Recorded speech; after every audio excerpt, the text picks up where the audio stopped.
Pudimos bendecir. Muy bien, vamos a recibir la palabra del Señor en esta mañana. Ya último domingo del año, hasta aquí nos ha ayudado el Señor. Diga conmigo, hasta aquí nos ha ayudado el Señor.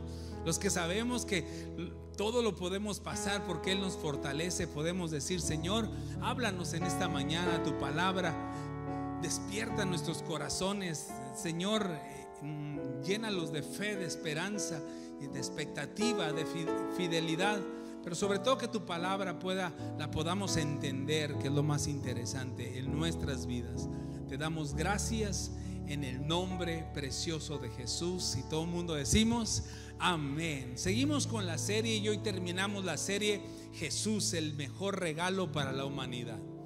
Y un regalo siempre, algo que va a generar un regalo, sobre todo en nuestros niños, es expectativa. Siempre hay expectativa. ¿Me lo vas a regalar, papá? ¿Sí me lo vas a dar? ¿Sí va a ser de ese color? Siempre hay una expectativa. Yo fui un niño muy expectante. Papá, que no se te olvide esto. Papá, el color esto. Y siempre, ¿cuántos días faltan? Era eterno los 8 días para la Navidad. Le querías decir a tu papá: si Jesús no nació el 25, hay que abrirlos el 23. O sea, era así tanta la expectativa. Mi sobrino ya está en redes sociales, pero no lo va a ver, ¿qué importa? Y mi sobrino 3 veces les abrió los regalos antes de Navidad porque la expectativa era impresionante. Hay una expectativa, cosa que creo que eso lo hemos perdido, pero sobre todo en el contexto, como lo vamos a ver o en el día de hoy en estos personajes de la Biblia.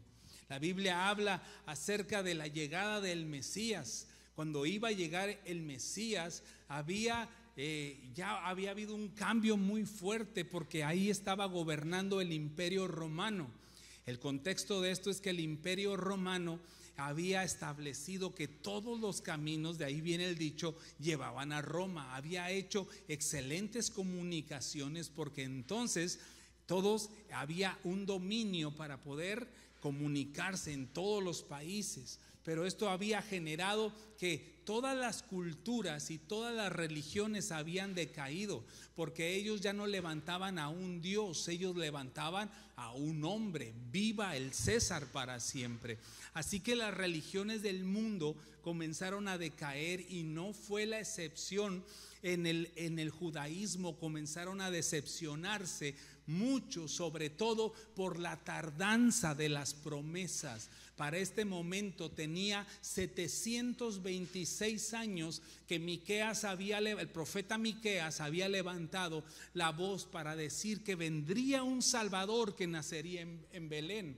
Para este momento habían pasado 720 años donde el Espíritu había motivado, inspirado a Isaías para levantar, porque un niño nos es nacido, un hijo nos es dado, el principado sobre ellos, y será su nombre admirable, consejero, Dios fuerte, Padre eterno, príncipe de paz. Y lo dilatado de su imperio, o lo que va a durar, no tiene fin, será un rey eterno. 700 años habían pasado, 720, 726, así que había mucha decepción porque no habían logrado las cosas.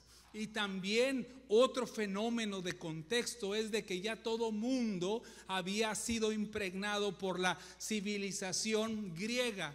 El idioma que se hablaba en ese tiempo era el griego. Por eso los jóvenes ya no podían hablar con los abuelos o con sus padres, ya no podían transmitir los valores, ya no se podían transmitir esos valores, la cultura, la religión, las esperanzas. Cosa como la que estamos viendo el día de hoy. Pero dentro de ese margen, de ese contexto, había un grupo de personas que esperaban con expectativa la venida del Mesías, que sus familias se sentaban para hablar con sus hijas, y los padres hablaban con sus niñas diciendo: hay una profecía que una doncella puede ser la elegida para que nazca el Mesías. Y las niñas, adolescentes, mujeres crecían con la expectativa, guardaban sus corazones en pureza, en dignidad, porque podían ser vistas por el Señor. Eso nos lo dice la Biblia cuando María le da el mensaje, el ángel dice: ay, ahora me llamarán bienaventurada, porque no era una cosa alejada o lejana, era algo que se esperaba. Siempre ha habido un grupo de personas que guardan las promesas del Señor en su vida, aunque su entorno cambie por completo. Por eso cuando llega María con Elizabeth y se da cuenta que ella es la elegida del Señor para que nazca el Mesías, le dice: bendita tú entre todas las mujeres, porque había un grupo de personas que esperaban con expectativa la venida del Mesías. ¿Alguien dice amén a eso? Que nosotros seamos familias que esperamos el retorno del Rey, que esperamos las promesas del Señor, que no importa cuánto tiempo pase, no importa qué suceda a nuestro alrededor, no importa qué cambios traiga este 2020.21 o 2021, ¿saben qué? Seguimos esperando expectantemente en las promesas del Señor. ¿Alguien dice amén a esto? Y uno de estos hombres se llamaba Simeón. Simeón, dice la Biblia, que esperaba la venida del Mesías. Y vamos a leerlo, está en el libro de Lucas capítulo 2, en el versículo 21 en adelante. Dice: cuando se cumplieron los 8 días, ya Jesús nacido. Capítulo 1 y 2 de Lucas habla del anuncio, pero también habla del nacimiento. Aquí habla acerca de un pasaje 8 días después que había nacido. Dice: cuando se cumplieron los 8 días y fueron a circuncidarlo, lo llamaron Jesús, nombre que el ángel le había puesto antes de que fuera concebido. Aquí hay un punto, y el siguiente versículo sucede aproximadamente 32 días después. Es cuando cumple ya los 40 días de acuerdo a la ley mosaica que ellos estaban cumpliendo. El 21 y el 22 hay días de desfase. Y mire lo que dice: asimismo, cuando se cumplió el tiempo en que según la ley de Moisés ellos debían purificarse, José y María llevaron al niño a Jerusalén. Diga conmigo: Jerusalén. Acuérdese que ella recibió en Nazaret el anuncio. Recuerde que Jesús nació en Belén, 253 kilómetros de distancia. Ahora están 37 kilómetros aproximadamente. Ahora están en Jerusalén. Esto es muy importante. Ahora lo llevaron a Jerusalén para presentarlo al Señor. Así cumplieron con lo que la ley del Señor está escrito: todo varón primogénito será consagrado al Señor. También ofrecieron un sacrificio conforme a lo que la ley del Señor dice: un par de tórtolas o 2 pichones de palomas. El versículo 25 dice: ahora bien, en Jerusalén había un hombre llamado Simeón, que era justo y devoto y aguardaba con esperanza la redención de Israel. El Espíritu Santo estaba con él y le había revelado que no moriría sin antes ver al Cristo del Señor. Movido por el Espíritu fue al templo. ¿A dónde? Al templo, cuando el niño Jesús lo llevaron sus padres para cumplir con la costumbre establecida por la ley. Simeón lo tomó en sus brazos y bendijo a Dios.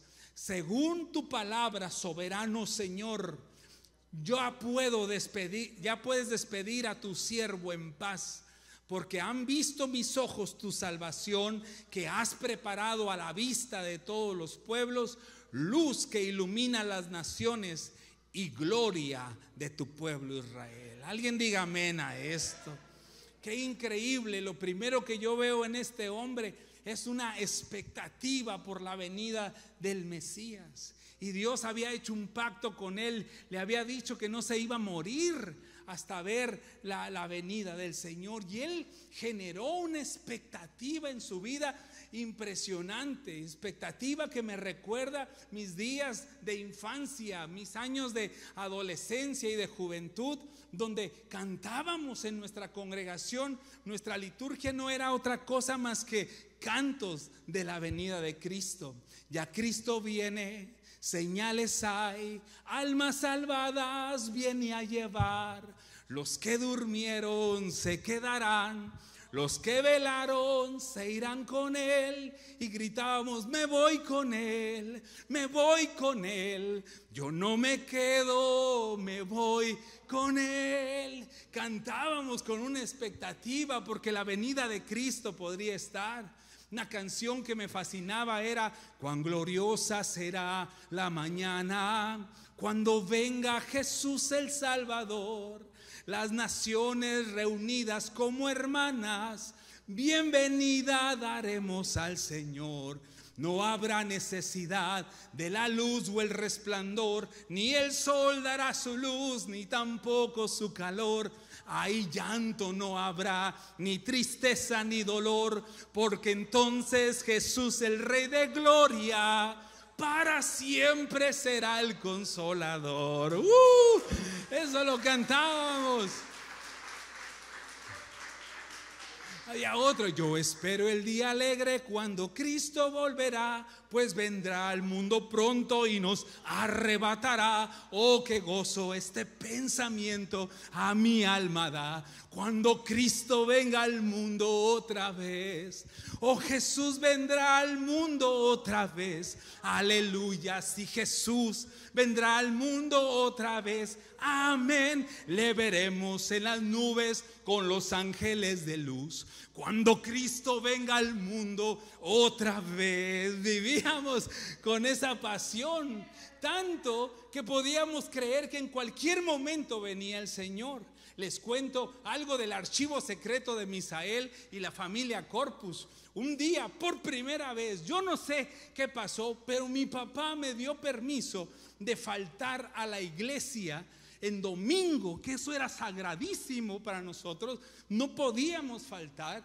Ay de nosotros que nos encontrara viendo al América o al Cruz Azul ahí en la televisión. Se acababa el mundo. Nos íbamos antes de que Cristo viniera, casi. Pero ese día mi papá me dio permiso para ir. Creo que fue un desfile porque me iban a subir unos puntos y pues no andaba muy bien en la escuela, necesitaba esos puntos. Cuando regresé, había escuela dominical aquí, pero cuando regresé no había nadie en la iglesia, no había nadie en la casa, estaban los carros. Y lo primero que pensé es: ya Cristo vino y me dejó por andar en el desfile. De verdad, de verdad, pareciera una risa, pero me tiré en el altar. Y en el altar no, me tiré en el sofá y llorando: Señor, yo no quiero ser decapitado, Señor.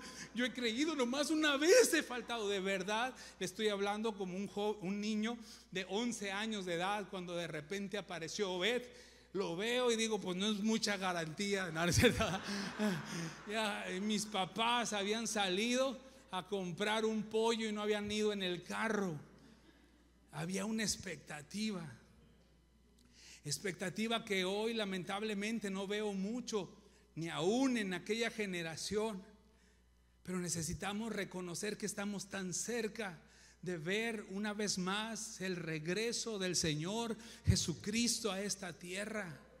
Y las cosas a nuestro alrededor han cambiado para creer que eso es una locura, que esas promesas se han tardado muchísimo. Si se tardaron 700 años para que viniera la primera vez, ahora se ha tardado 2000, se ha tardado 3 veces más. Yo quiero decirte que si no ha venido el Señor, si se ha retardado la promesa del Señor, lo dijo el apóstol Pedro, si ha retardado su venida es porque no quiere que nadie se pierda, sino que todos procedan al arrepentimiento, una oportunidad de salvación.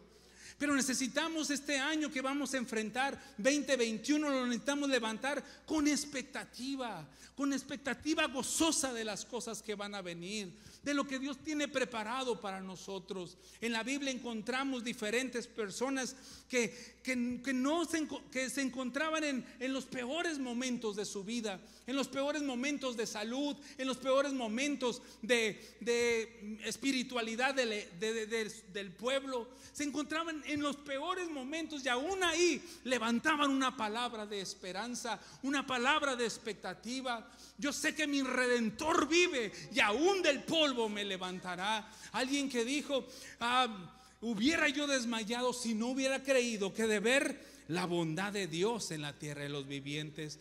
¿Cómo estamos enfrentando este 2021? Tal vez las circunstancias a nuestro alrededor nos digan la verdad, nos digan algo. Yo quiero decirte que no necesitamos reciclar esas palabras o esos comentarios. Hoy más que nunca debemos de saber que mayor es el que está con nosotros que lo que puede estar en contra de nosotros. Necesitas levantar una expectativa gozosa que lo mejor del cielo está por venir a nuestras vidas. Y necesitamos levantar vidas piadosas, familias que esperen el regreso del Señor. Y yo veo esto. Simeón era parte de ese grupo que esperaba la venida del Señor. Dice: ahora bien, en Jerusalén había un hombre llamado Simeón. No nos dice nada de Simeón, no nos dice de qué tribu era, no nos dice quién era su papá, su mamá, no nos dice nada. Lo único que nos dice que era un hombre justo y devoto delante del Señor. Dice que era justo y piadoso delante del Señor. Dígalo conmigo: justo y piadoso delante del Señor. Y yo veo cómo Dios recompensa y bendice la búsqueda, la piedad, la devoción, el buscar a Dios, el renunciar a las cosas que pueden ser de este mundo, que pueden detener y manchar nuestras vidas. El verso 25 dice que era un hombre llamado Simeón, que era justo y devoto. ¿Qué es justo y devoto?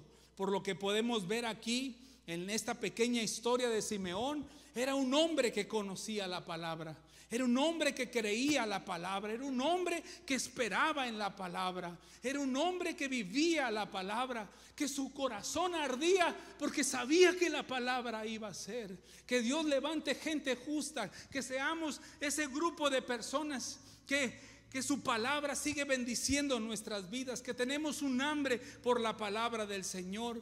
Conocía la palabra, amaba la palabra, vivía la palabra, esperaba en la palabra. Nos dice, según esta historia, que era un hombre de oración. Un hombre justo y piadoso también es un hombre de oración.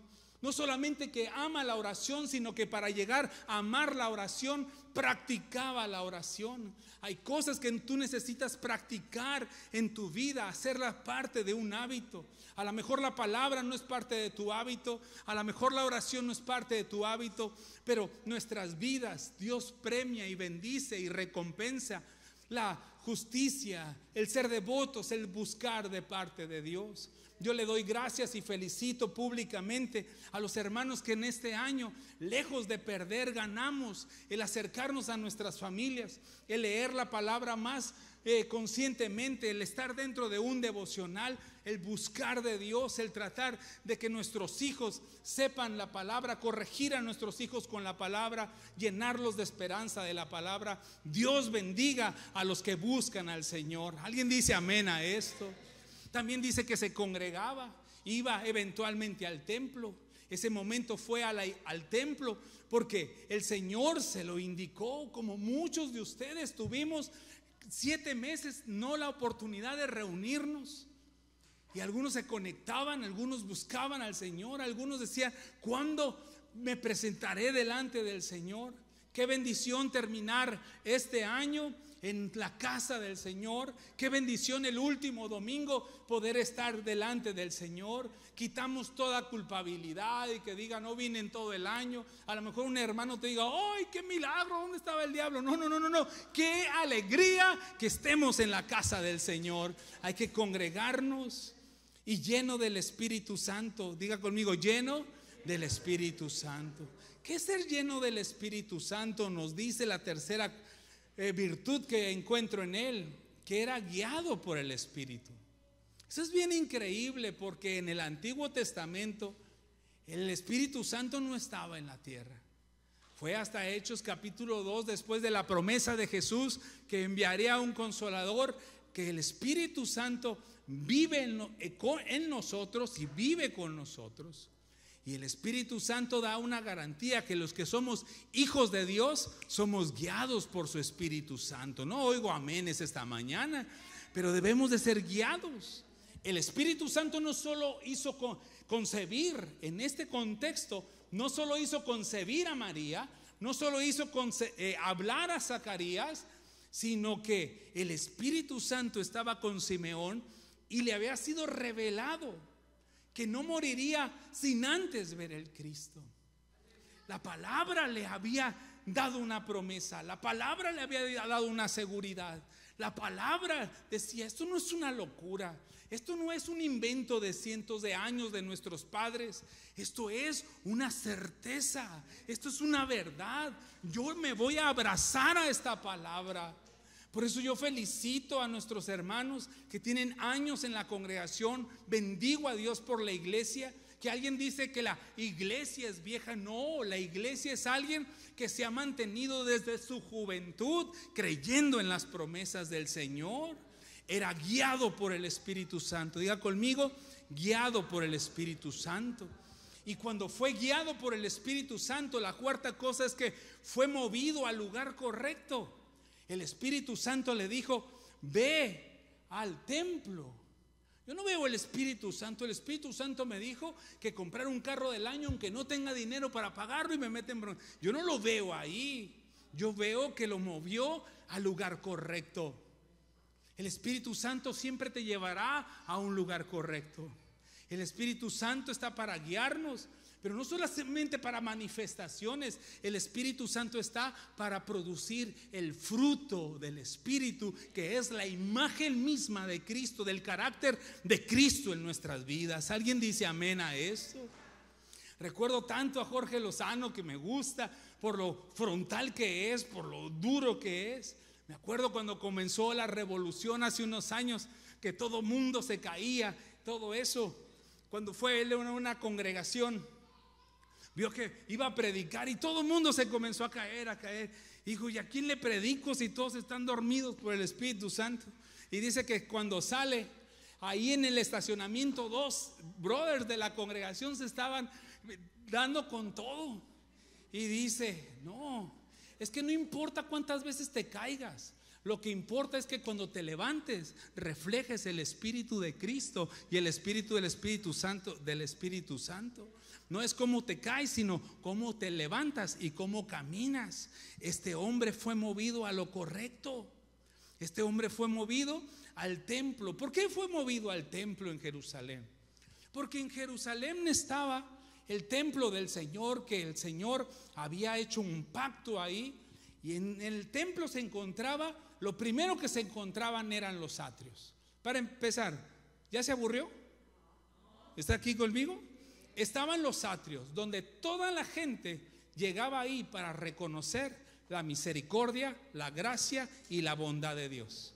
Todo israelí que tenía, o todo del pueblo de Israel que iba a las tres fiestas importantes, la de Pascua, la de Pentecostés y la de Tabernáculos, de cualquier lugar llegaba ahí, y lo primero que hacía era que se comenzaba a cantar el Salmo 133. Mirad cuán bueno y cuán delicioso es habitar los hermanos juntos y en armonía. Ahí en el templo era donde estaban, y terminaban al final: porque ahí envía Jehová bendición y vida eterna. Y enseguida los sacerdotes comenzaban a cantar el Salmo 134. Mirad, bendecid a Jehová, vosotros los siervos de Jehová, los que en la casa de Jehová están por las noches. Alzad vuestras manos al santuario y bendecid a Jehová. Y levantaban las manos todo mundo, y entonces un sacerdote empezaba a cantar el Salmo 133, a declarar las verdades que Dios había dado del tiempo mosaico, porque Él es el que perdona tus iniquidades, sana tus dolencias, rescata del hoyo tu vida, te corona de favores y misericordia. Sus caminos notificó a Moisés y a los hijos de Israel sus obras, misericordioso y clemente. Y todo mundo con las manos arriba: misericordioso y clemente es Jehová, lento para la ira y grande en misericordia. No contenderá para siempre, ni para siempre guardará el enojo, porque no nos ha pagado conforme a la multitud de nuestros pecados. Porque como la altura de los cielos sobre la tierra, engrandeció su misericordia. Cuando está lejos el oriente del occidente, hizo alejar de nosotros nuestras rebeliones. Y todo el mundo con las manos arriba: como el Padre se compadece de los hijos, se compadece Jehová de los que le temen. Y comenzaban y decían eso. Cuando terminaban: bendecid a Jehová en todos los lugares de su señorío. Bendice, alma mía, a Jehová.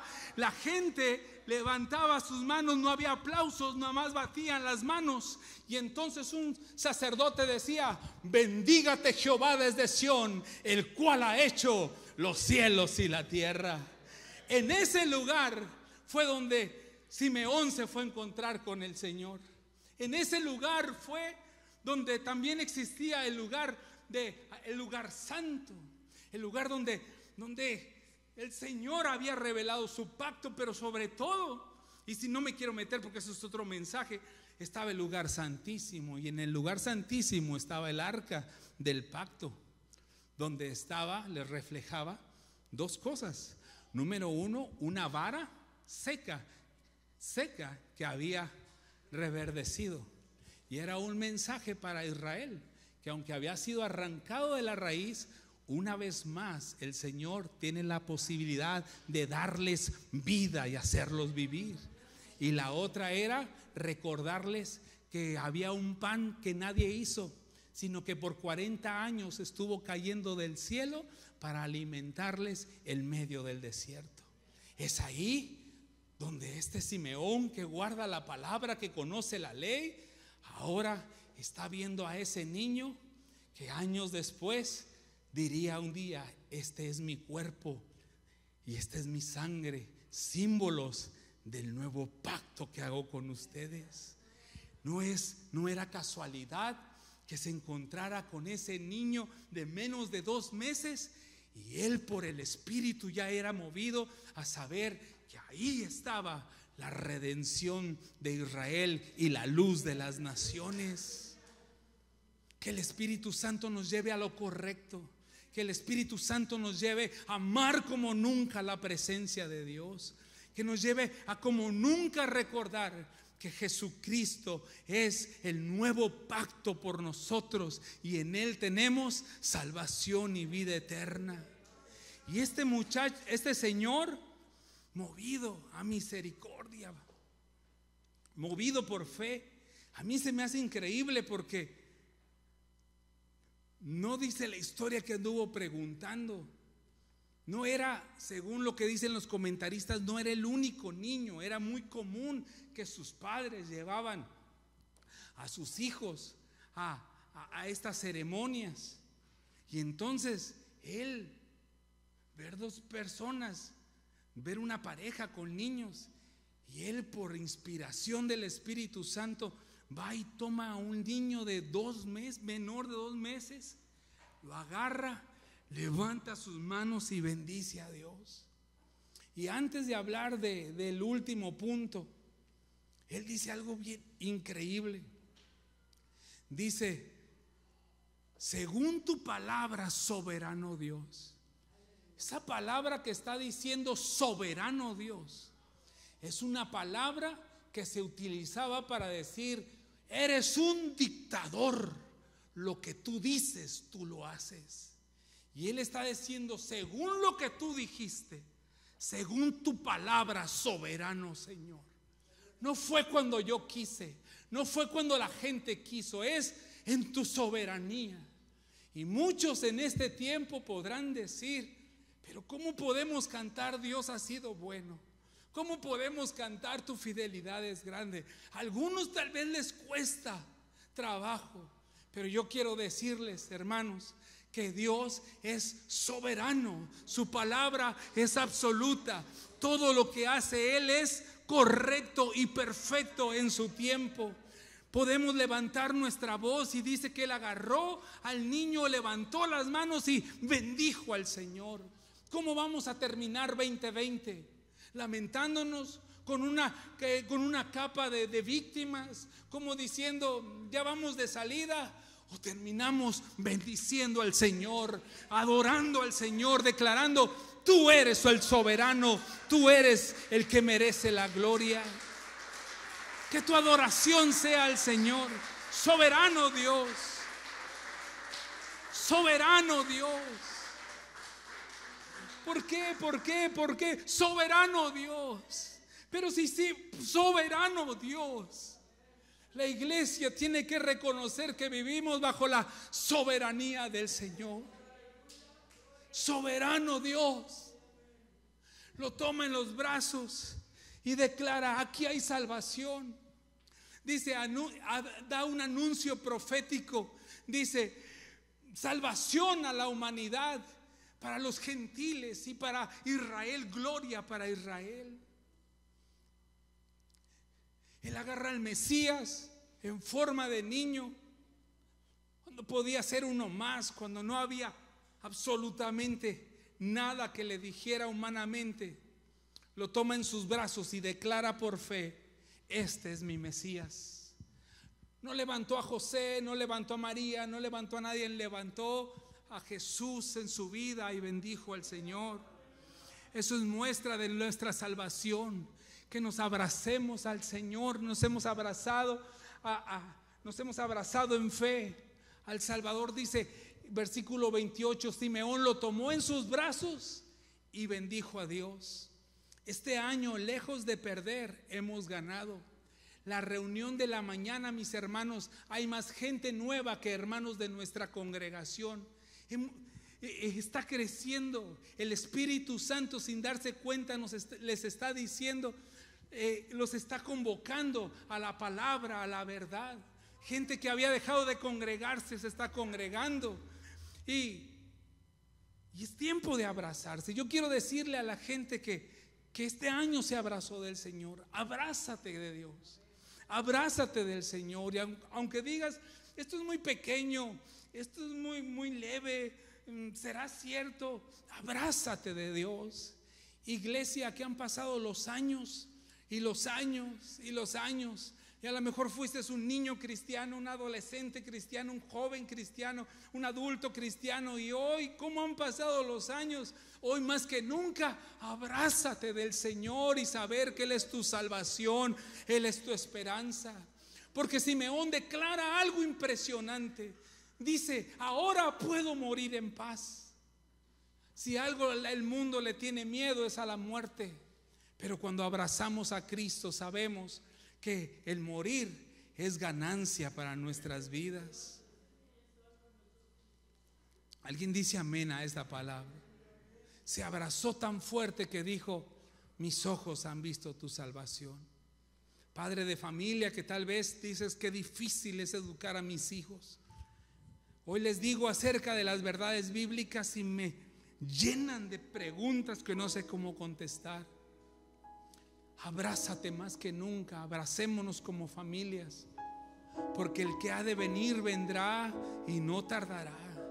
Y necesita el Señor encontrar fe, expectativa, gente justa, piadosa delante de Él, gente guiada por el Espíritu, movida a las cosas correctas, pero que se abrazan de su salvación. Alguien dice amén a esto. ¿Por qué no bendices a tu familia? ¿Por qué no bendecimos a las familias? Padre, en el nombre de Jesús, las familias que siguen caminando, que no ha sido difícil, que no ha sido fácil. Aquí hay familias, Señor, de segundas, terceras, hasta cuartas generaciones. Padre, yo te pido que la soberanía tuya, el gozo tuyo, el gozo de tu salvación, la fortaleza tuya, despierte esperanza, despierte fe en nuestros hijos, en nuestras próximas generaciones. Que seamos una generación guardada, irreprensible delante de ti. Hoy más que nunca, Señor, vendrán momentos, pero sabemos que estamos escondidos con Cristo en Dios. Bendecimos a nuestras familias. Bendecimos a las familias que están en dolor, que están pasando por el valle de sombra de muerte, que están pasando por las limitantes, Señor, económicas. Pero hoy declaramos que la soberanía, pero sobre todo el gozo de tu salvación fortalece sus vidas. Me gozaré en el Señor, que es mi salvación, el que es mi fortaleza y el que me hace andar en las alturas. Nos abrazamos a tu salvación. Nos abrazamos a tu salvación. Nos abrazamos, Señor, a lo que hemos creído y esperamos. En el nombre de Jesús. Iglesia, el contexto futuro de esto es que no cambió mucho la situación. Al contrario, se vinieron momentos de los que le llaman de gran lloro y gran lamento por el nacimiento del Salvador y la entrevista que tuvieron los sabios de Oriente con Herodes. Y al sentirse él que iba a ser desplazado por un nuevo rey, mandó matar, eliminar a todos los niños de 2 a 0 años de edad. Y dice la Biblia, registra una profecía: gran lloro y gran lamento levantó Raquel por sus hijos. Iglesia, yo no sé qué nos espera el 2021, pero estoy seguro, como dice la palabra, que estamos escondidos con Cristo en Dios. Y así como el ángel guió a José para que huyera y preservara la vida de ese niño, yo declaro que nuestra familia, nuestros hijos, nuestras comunidades, nuestra iglesia están escondidas con Cristo en Dios. Levante una mano en fe, diga: mi vida está escondida con Cristo en Dios.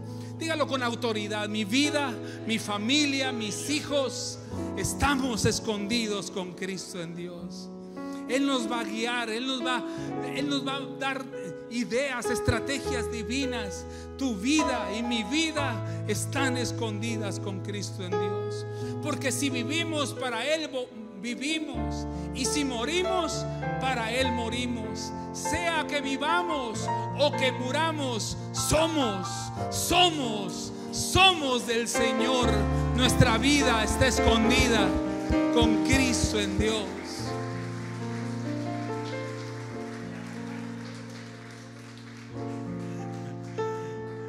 Señor, muchas gracias por tu palabra que consuela, alegra, llena de fe, entusiasmo, pero sobre todo expectativa gozosa de las cosas que vendrán. Dígalo conmigo: mi vida está escondida con Cristo en Dios. ¿Quieres levantar la voz por algún familiar? ¿Quieres levantar la voz por la familia Martínez García, por la vida de Heriberto? Vamos a levantar una vez más la voz. Padre, en el nombre de Jesús, nuestras vidas están escondidas con Cristo en Dios. Y así como la gallina junta sus polluelos debajo de sus alas, estoy seguro que la palabra que trajiste hace unos meses es una realidad y vivimos en esa expectativa. Bajo sus alas estamos seguros. Y te damos gracias porque este 2020 lo terminamos diciendo: Ebenecer, hasta aquí nos ha ayudado el Señor. Y estoy seguro que el 2021 diremos: Ebenecer, hasta aquí nos ha ayudado el Señor. A Él sea toda la gloria, la honra y la soberanía por los siglos de los siglos. Vamos a levantar ese aplauso.